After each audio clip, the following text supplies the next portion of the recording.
Hi, folks. Welcome to Crisco's Corner. Hi, folks. Welcome back. And those of you that are new, welcome. This is a short clip from James O'Keefe. I believe he's called the O'Keefe Group now, formerly of Project Veritas, which is a mess. He was doing yeoman's work there, and of course they pushed him out. And now he has his own company. James O'Keefe is interviewing RFK Jr. Now, there's many things that RFK Jr. believes that I agree with, but there's a lot of leftist stuff that I don't. But that's not really the point. We shouldn't disagree with somebody totally because of their left or right or some other views. If what they're saying is true and accurate and scary as hell, we should pay attention no matter who it is. And this is one of those instances. I do not know why, or maybe I do, why this story isn't on the front page of every website, newspaper, and the lead story, and all the cable news. Well, maybe we do know. Let's listen. There's a provision in the CIA charter that says that the CIA cannot propagandize the American people. President Obama adopted in 2016 that essentially reopened the door for Operation Mockingbird so that the CIA began once again to propagandize American people. How are they doing that, President? High-level intelligence officials or people associated with the intelligence industry. Now, those of you that are old enough to remember, Watergate. That's what this is all about, weaponizing the intelligence agencies against your political enemies. And it was a huge deal, and it caused the only president of the United States ever to resign. Now, think about how big that was, and think about how big this is. It's nothing compared to Watergate. I know people compare it all the time. This is Watergate on steroids. Well, actually, you know what? It is. Are running those journals, like Noah Schlackman, who runs Rolling Stone, who came from Daily Beast. Daily Beast was run by John Avalon, who has deep ties. Yeah. Establishment, smear, merchants, the Daily Beast, Rolling Stone, and their prospective intelligence ties. Yeah, not suspected. True. Intelligence agencies. But even journals like Smithsonian and National Geographic, Nature. Yeah, imagine that. National Geographic, Smithsonian Magazine, purely science and cultural, and National Geographic's case, nature and anthropology. They compromised those too. The Washington Post, the New York Times appeared. And there's the two biggest ones.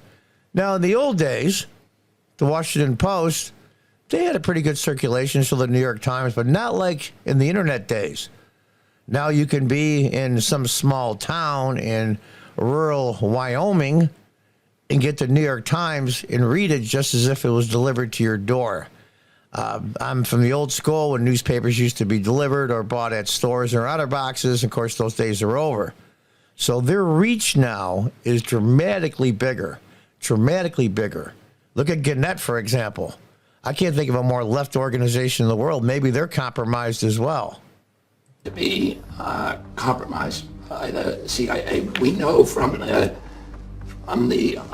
Twitter files that both the FBI and CIA were operating portals.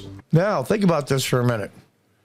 In November of 2020, during the presidential election, Twitter and Facebook both banned, got rid of users, and blocked any information concerning the Hunter Biden laptop. Don't think for a minute that wasn't pushed and propagated by the intelligence services. We found out later that Twitter, through hearings, gave millions. CIA and intelligence services gave millions to Twitter. And I saw a poll after the 2020 election for Democrat voters that voted for Biden that said if they had known about the Hunter Biden laptop, 17% of those individuals that voted for Biden, not Trump, would not have voted for Biden. Now, they wouldn't necessarily voted for Trump, but they certainly would not have voted for Biden. That's almost 1 out of 5. So they're using your tax money to pay organizations to stop information that they feel that would hurt them. They've become an arm now. I'm not sure of the Democratic Party, but at least in part of the Democratic Party, but they become this unchecked behemoth that can take anybody down no matter who they are. That's scary as hell. Within the Twitter and Facebook that allowed them to manipulate information and to deplatform people and to, silence certain people that they didn't like in the social media. Operation Mockingbird was an operation to compromise American journalists. There were some 400 editors, journalists, from all the largest publications. 400 editors and journalists. Think about that for a minute. If you take all the top websites, journalist websites, newspapers, just websites in general, news organizations, the list is endless, but the top ones, it looks like the vast majority, if not all of them, were compromised. And compromised by an intelligence service. They're nameless, faceless, and unelected. The New York Times had been compromised.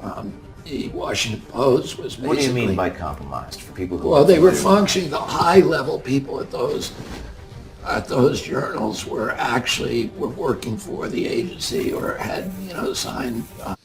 Here we go. Rolling Stone is more than 400 American journalists who in the past 25 years secretly carried out assignments for the Central Intelligence Agency, according to documents on file at CIA headquarters. That's Rolling Stone saying that. Secrecy agreements with the CIA and at CBS, ABC, NBC. After 75, when it all came out. Now, I remember 1975. That was 2 years after Watergate. I got out of high school in 74. I remember distinctly. And people were outraged, Democrats especially, that the fact that these intelligence agencies were working for political gain for one side. I remember everybody's hair was on fire. Democrats were screaming to the rooftops. The CIA and intelligence services are evil, and they sided with Republicans in the Watergate and blah, blah, blah, blah, blah, blah, blah. But here we are, almost 50 years later, saying, hey, it's okay. As long as the intelligence services are on our side, it's okay to manipulate elections. It's okay to interfere in elections. It's okay because we benefit. During the Church Committee hearings, the CIA promised that it would no longer compromise American journalists. It continued the program to compromise journalists all over the world, and today the CIA is the biggest funder of journalism in the world. And how about present day? They fund it through USAID. In that little twilight zone before I fall asleep every night, I'm thinking about what I'm going to do in the first weeks when I get into office about fixing these agencies, one at a time. That's amazing to me. Truly amazing to me. So there you have it, folks. Who do you believe? Who do you believe? Do you think that maybe Fox was compromised when they fired Tucker Carlson? Because he was getting into the nuts and bolts, the meat of the issue of the January 6th riot? Or you could name thousands, if not tens of thousands of articles and news. Who do you believe anymore? It's become so convoluted. Now, granted, I'm not going to say that years ago, before the internet, that all the journalists, whether newspaper, television, or otherwise, radio, were completely 100% above board and honest. I'm not that naive or that stupid. But they've taken compromising media outlets to an art form. And I want you to think about the point that RFK Jr. made concerning the CIA supposedly policy on banning interfering in journalism in the U.S. They do interfere around the world. But in the U.S., they didn't until 2016, the last year of Barack Obama's presidency. Think about that for a minute. You think that's a coincidence?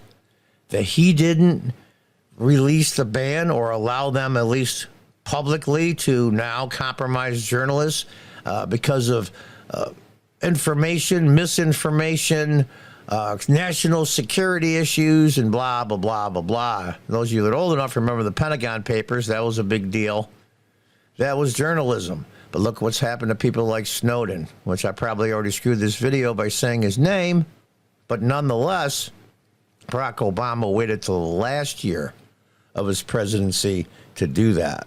But they're saying, hey, John, that would have been if Hillary Clinton had won. That means they would have been spying on her, too. But they're already on her side. Well, I should say the Democrats are on the intelligence service side. It's like who's the master and who's the apprentice? Kind of like Star Wars. The master is the intelligence services. The political parties are the apprentices, in this case, the Democrats.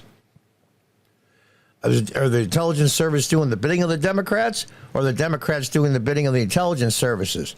I think it's the latter. I'll just leave you with this. The internet is an amazing tool for information. And very much like this is a fire hose and you're trying to get a drink out of it. A lot gets by you. And it's just amazing to me. And they can manipulate the news and perception of things a lot easier than years ago. It's just the way it is. But here's the thing, though. Slowly the censorship is being exposed and cracked open.